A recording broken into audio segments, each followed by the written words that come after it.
Hi అండి. అందరూ ఎలా ఉన్నారు? నేనైతే చాలా బాగున్నానండి. ఈ మధ్యన నాకేమైందో తెలియదండి. అస్సలు టీ తాగేదాన్నే కాదు. అలాంటిది ఇప్పుడు నాకు ఉదయం అయ్యింది అంటే టీ తాగితేనే నాకు డే గడుస్తుందండి నిజంగా. ఎంత మానేద్దాం అనుకున్నా మానలేకపోతున్నాను. తాగలేనంతసేపు కూడా చాలా చిరాకొచ్చేది ఆ టీ తాగడానికి. ఈ టీ తాగడం మా ఆయన వల్లే నాకు అలవాటైపోయిందండి. ఉదయాన్నే లేచిన వెంటనే మా ఆయనకి టీ ఉండేది. ఒకప్పుడు అత్తయ్య, మేము అందరం ఒక దగ్గర ఉండేవాళ్ళం. అత్తయ్య టీ ఇచ్చేవారండి డైలీ. అప్పుడు నేను అసలు టీ తాగేదాన్నే కాదండి. ఇప్పుడు కొంచెం దూరంలో వచ్చేసాము.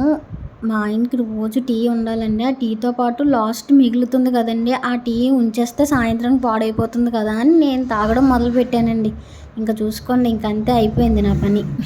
అలా ఉండిపోతుంది కదా అని తాగేయడం మొదలుపెట్టడం వల్ల నేనే ఉదయం లేచిన వెంటనే టీ పెట్టుకొని తాగడం మొదలుపెట్టానండి.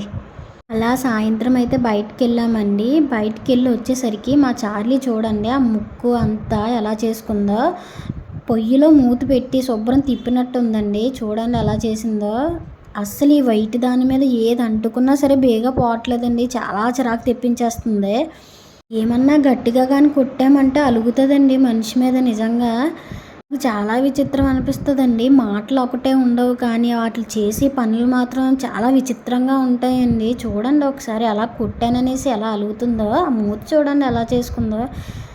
ఒక్కొక్కసారి చాలా చిరాకు తెప్పించేస్తదండి. ఇంకా ఆ రోజే స్నానం అయితే చేయించానండి. పాపం వణుకుపోయింది. సాయంత్రం కదా. వీడియో కానీ నచ్చినట్లయితే లైక్ చేయండి. బాయ్.